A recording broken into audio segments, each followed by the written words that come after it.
महाराष्ट्रात मान्सूनचं आगमन लांबणीवर, अजून 8 दिवसांची प्रतीक्षा, तर आताच पेरण्या करू नका, हवामान खात्याचा सल्ला.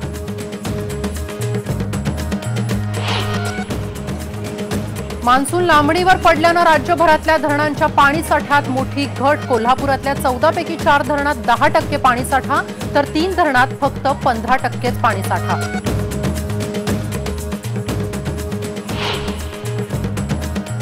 भंडारामध्ये नाग नदीचं दूषित पाणी सोडलं जातंय. वैनगंगा नदीत नागरिकांना होतोय अशुद्ध पाणी पुरवठा, पालिकेचं मात्र दुर्लक्ष.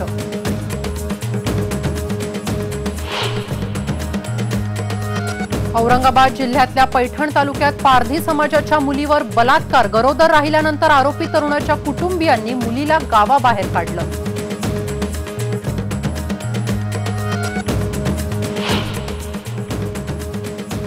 आणि औरंगाबाद जवळ जलयुक्त शिवारच्या कार्यक्रमाला आलेल्या उपस्थितांचे सुजले डोळे. हारातील फुलांमुळे डोळ्यातून आलं पाणी.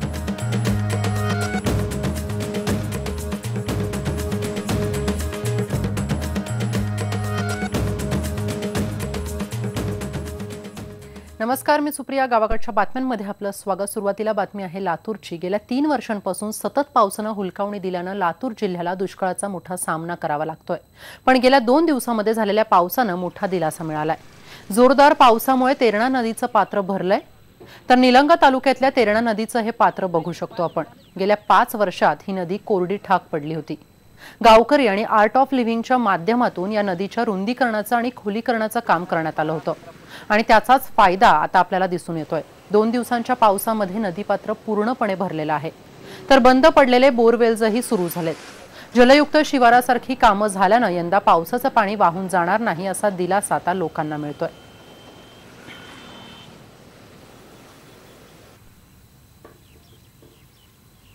दुष्काळाने आम्हाला काय बरंच शिकवलं आणि त्यातून जे काही आम्ही कष्ट केले, खरंच त्या जलदेवता प्रसन्न झाली आमच्यावर आणि जे काही आलेलं होतं संकट ते दूर झालं असं आज घडीला वाटतं. आणि सुरुवात यापूर्वी जानेवारीमध्येच नदी कोरडी व्हायची, पण आता असा आमचा निश्चित ध्यास आहे की कमीत कमी मार्चपर्यंत पाणी हटणार.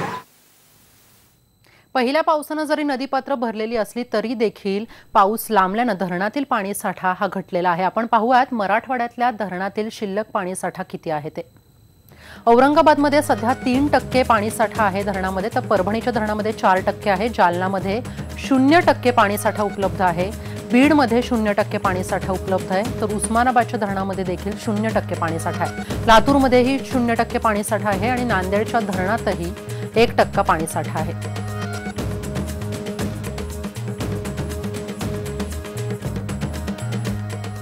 हवामान खात्यानं आता शेतकऱ्यांना एक सल्ला दिलेला आहे. दुबार पेरणीचं संकट टाळण्यासाठी मान्सून दाखल झाल्याशिवाय पेरण्या करू नका असा सल्ला हवामान खात्यानं दिलेला आहे. मान्सून काही काळासाठी लांबलेला आहे अशी माहिती आपल्याला हवामान खात्याकडून मिळालेली आहे. तर हवामान खात्यानं सांगितलेलं आहे अजून काही दिवसांमध्ये मान्सून राज्यामध्ये दाखल होऊ शकतो. मात्र दुबार पेरणीचं संकट टाळण्यासाठी आतापासूनच शेतकऱ्यांनी पेरण्या करू नयेत असा सल्ला हवामान खात्यानं शेतकऱ्यांना दिलाय.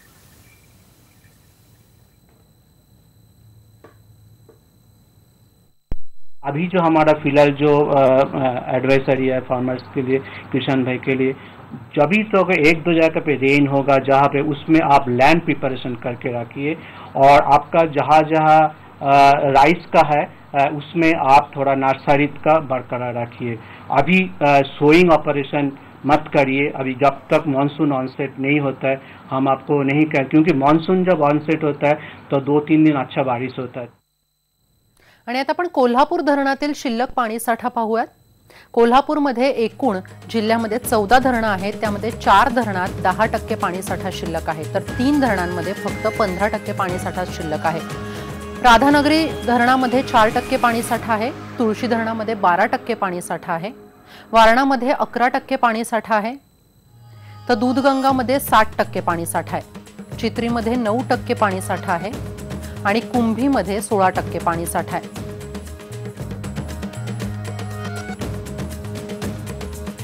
उपयुक्त टक्केवारी आता आपण पाहू शकतोय. जलसाठ्याची टक्केवारी आणि त्याबरोबरच उपयुक्त टक्केवारी किती आहे ते. जलसाठ्याची टक्केवारी राधानगरीमध्ये आहे 11%, तर उपयुक्त यातला पाणीसाठा फक्त 4% इतकाच आहे. तुळशी धरणामधला जलसाठा हा 22% आहे, तर उपयुक्त टक्केवारी ही 17% आहे. वारणामध्ये 20% जलसाठा आहे, मात्र उपयुक्त टक्केवारी ही 0.14% इतकीच आहे. दूधगंगामध्ये 4% जलसाठा आहे आणि उपयुक्त जलसाठा हा फक्त 1% इतकाच आहे. कासारीमध्ये जलसाठा हा 12% आहे आणि उपयुक्त जलसाठा हा 11% आहे. कडवीमध्ये 46% पाणीसाठा सध्या शिल्लक आहे, मात्र उपयुक्त टक्केवारी ही फक्त 45%. कुंभीमध्ये जलसाठा हा 33% आहे आणि उपयुक्त जलसाठा हा 32%. पाटगावमध्ये 16% जलसाठा सध्या आहे आणि उपयुक्त जलसाठा हा 15%.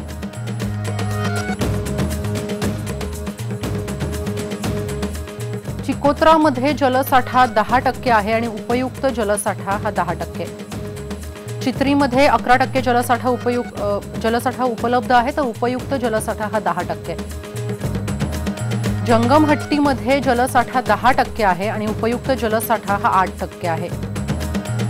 घटप्रभामध्ये 41% पाणी शिल्लक आहे, मात्र उपयुक्त टक्केवारी ही 40%. जांभरेमध्ये जलसाठा 4% आहे आणि उपयुक्त टक्केवारी ही 4%. पोदे धरणामध्ये जलसाठा 20% आहे आणि उपयुक्त जलसाठा 19%.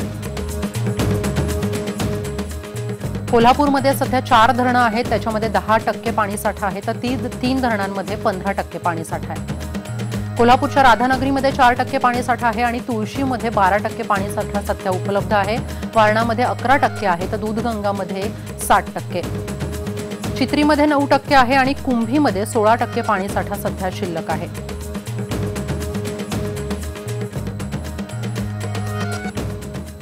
तर मान्सून लांबल्यानं पाणी टंचाईचं भीषण सावट सध्या नाशिककरांवर ओढावलेलं आहे. जिल्ह्यातील उपयुक्त पाणीसाठा आता फक्त हा 3% शिल्लक असल्यानं नाशिककरांना पाणी टंचाईला सामोरं जावं लागतंय. दरम्यान याही परिस्थितीत रामकुंडासह लक्ष्मणकुंड, सीताकुंड आणि गांधी तलावामध्ये पिण्याचं पाणी सोडल्यानं इथले नागरिक संतप्त झालेत. याबद्दलच सांगतात आमचे प्रतिनिधी.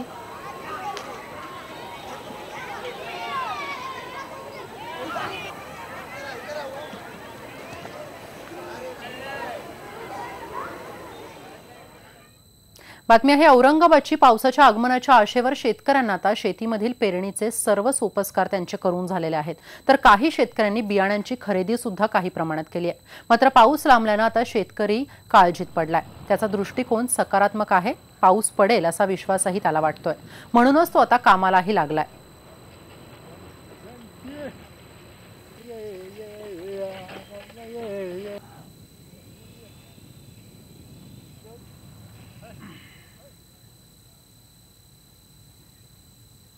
आणि यावरच आज आपण बेधडकमध्येही चर्चा करणार आहोत. आपण पाहूयात बेधडकचे प्रश्न. हवामान खातं आणि पावसाच्या अंदाजाची विश्वासार्हता कमी होत चालली आहे का?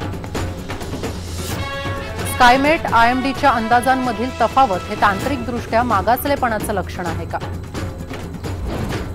आणि पावसावर आधारित शेतीला सरकारनं विशेष तांत्रिक पाठबळ देण्याची गरज आहे का? पाहायला विसरू नका. बेधडक आज रात्री 9:05 फक्त IBN लोकमतवर.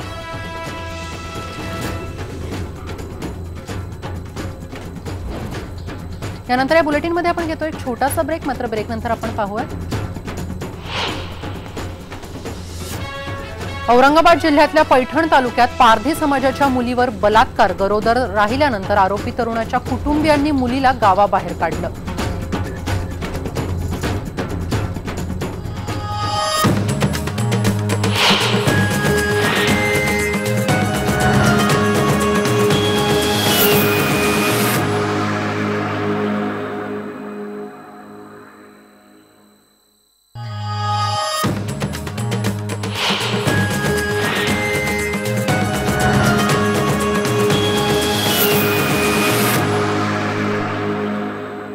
ब्रेकनंतर आपलं स्वागत. बातमी आहे औरंगाबादची. औरंगाबाद जिल्ह्यातील पैठण तालुक्यात पारधी समाजाच्या एका मुलीवर बलात्कारातून ती गरोदर राहिल्याची धक्कादायक घटना समोर आली आहे. जुने दादे गावातील ही घटना आहे. तर ऊसतोड करणारं एक पारधी कुटुंब या गावामध्ये पाल ठोकून राहतं.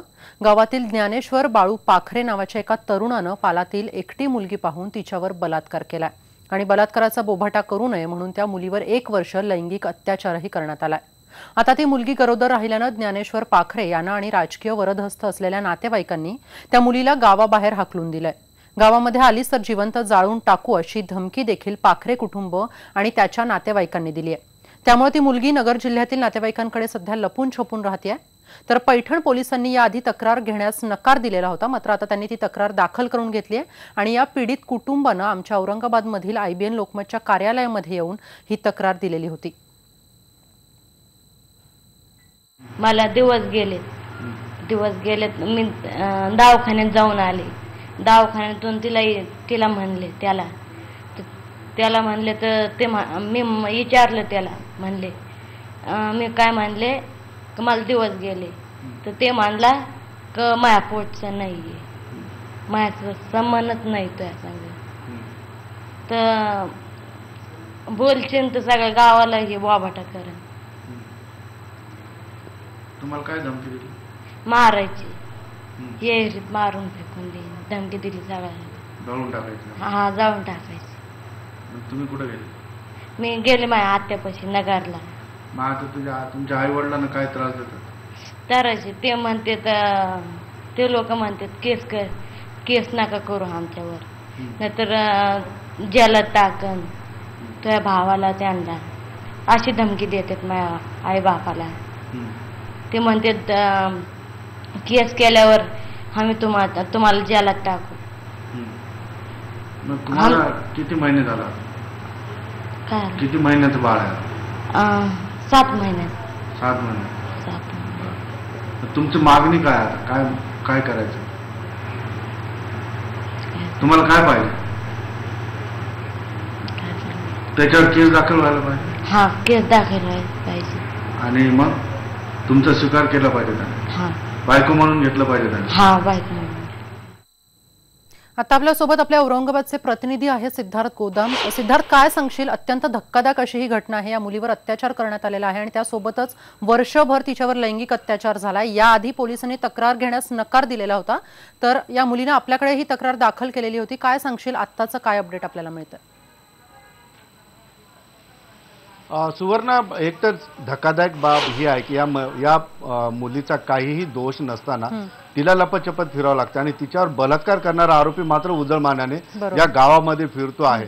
एकंदरीतच आज ते आपल्या ऑफिसमध्ये आले आणि मी या ठिकाणचे जे पोलीस अधीक्षक आहेत नवीनचंद्र रेड्डी त्यांच्या कानावर ही गोष्ट घातली। त्यांनी लगेच त्यांना बोलावून घेतलं आणि त्यांची तक्रार नोंदवून घेतली आणि आता ती पैठण पोलीस स्टेशनला वर्ग केलेली आहे। एकंदरीतच हे कुटुंब जे आहे ऊसतोड कामगार आहे आणि जो आरोपी मुलगा आहे त्याचे वडील जे आहेत मुकादम आहेत आणि त्यांच्या हाताखाली हे पारधी कुटुंब काम करतात। या मुलाने त्याच्यावर बलात्कार केला आणि बलात्कार केला तर सगळ्या गावाला सांगेन किंवा तुझे आई वडील भाऊ यांना कामावर घेणार नाही अशा पद्धतीची भीती दाखवून जवळपास 1 वर्ष तिचं लैंगिक शोषण केलेलं आहे। आणि ज्यावेळेस ही मुलगी गर्भवती राहिली त्यानंतर त्या मुलाला तिने विचारलं माझ्याशी लग्न कर, त्यावेळेस त्यांनी साफ हात वर केले आणि तू या गावातून निघून जा नाही तर तुला जिवंत जाळून टाकू किंवा तुझे तुकडे करून आम्ही विहिरीत फेकून देऊ अशा पद्धतीची धमकी त्या मुलीला दिली आणि ती मुलगी आता आत्याकडे लपून छपून राहते। एकंदरीतच आतापर्यंत पोलिसांनी थोडी टाळाटाळ केली होती, मात्र पोलीस अधीक्षक नवीनचंद्र रेड्डी यांनी या प्रकरणात स्वतः लक्ष घातलेले आणि त्या मुलीला न्याय मिळवून देण्यासाठीची पावलं उचलल्या जाणार आहेत।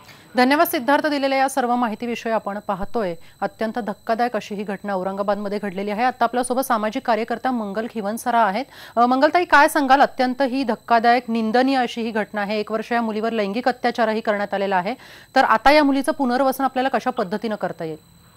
एक तर 2 गोष्टी अशा आहेत की सिद्धार्थ आता म्हणाला तसं की नवीनचंद्र रेड्डी यांनी तक्रार दाखल करून घेतलेली आहे, बरोबर, पण आता त्यांना परत पैठणला जायला सांगितलंय आणि ज्या भागामध्ये परिसरामध्ये हे सगळं घडलेलं आहे तर तिला सुरक्षितता देऊन पाठवतायत की असंच पाठवतायत? आता त्यांनी तिच्या जीवाला धोका निर्माण केला, पण पोलिसांनी तिची सेफ्टी बघायला पाहिजे होती। आता ती मुलगी माझ्या बरोबर आहे आणि त्या मुलीला आणि तिच्या नातेवाईकांना ते परस्पर सांगतायत की तुम्ही पैठणला जा आणि पोलिसात गुन्हा दाखल करा। त्यांनी खरं तर सुरक्षितता द्यायला पाहिजे होती त्या मुलीला पोलीस स्टेशनला जाण्यासाठी। हा झाला एक भाग, म्हणजे तिकडेही असुरक्षित आणि पोलिसांकडनंही असुरक्षितता।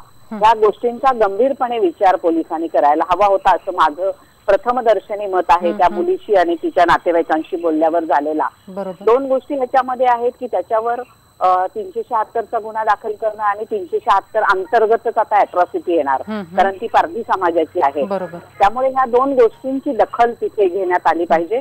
आणि तिसरी गोष्ट अशी महत्वाची आहे की तिच्या सगळ्या सुरक्षिततेची व्यवस्था काय घेणार आहे, सरकार असेल, पोलीस असेल, ते काय करणार आहे तिच्या सुरक्षिततेसाठी.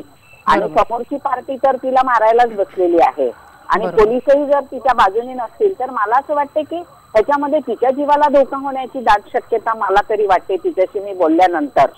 आणि म्हणून पोलिसांनी ह्याच्यात गांभीर्याने लक्ष घातलं पाहिजे, गुन्हा दाखल केला पाहिजे, त्याला तात्काळ अटक केली पाहिजे आणि 376 अंतर्गत अॅट्रॉसिटी या दोन्ही गोष्टी. आणि आता 376 मध्ये नवीन कायद्यामध्ये जी काही तरतूद झालेली आहे, 376 मध्ये नवीन एबीसीडी आलेली आहे, ती सगळी टोटल एबीसीडी ह्याच्यामध्ये लावली गेली पाहिजे. लैंगिक शोषणाचं कलम वेगळं जे आहे ते कलम लावलं गेलं पाहिजे आणि FIR अतिशय व्यवस्थितपणे दाखल झाला पाहिजेत आणि चार्जशीट लवकरात लवकर आणि फास्ट ट्रॅक कोर्ट या सगळ्या गोष्टी आता नवीन कायद्यानुसार तात्काळ झाल्या पाहिजेत. बरोबर मंगलताई, म्हणजे एकंदरीतच या मुलीच्या सगळ्या प्रकरणामध्ये खरं तर कारवाई ही लवकरात लवकर झाली पाहिजे, कारण या मुलीची सुरक्षितता ही जास्त महत्वाची आहे. त्याबरोबरच ही मुलगी पारधी समाजाची असल्यामुळे या सगळ्या कुटुंबावर, पाखरे कुटुंबावर अॅट्रॉसिटीचा गुन्हाही दाखल झाला पाहिजे अशी ही मागणी आता होती. यानंतर या बुलेटिनमध्ये वेळ झाली एका छोट्याशा ब्रेकची. तुम्ही पहा फक्त IBN लोकमत.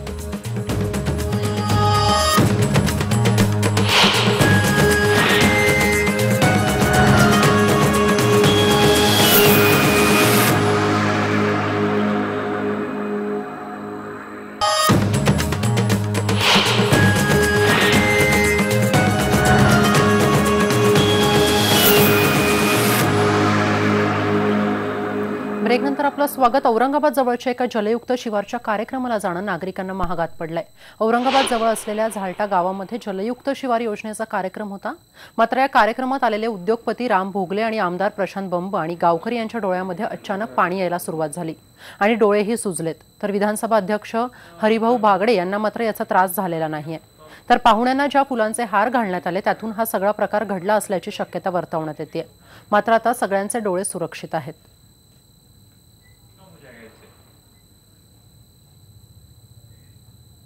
यानंतर या बुलेटिनमध्ये वेळ झाली इथेच थांबण्याची. तुम्ही पहा फक्त IBN लोकमत.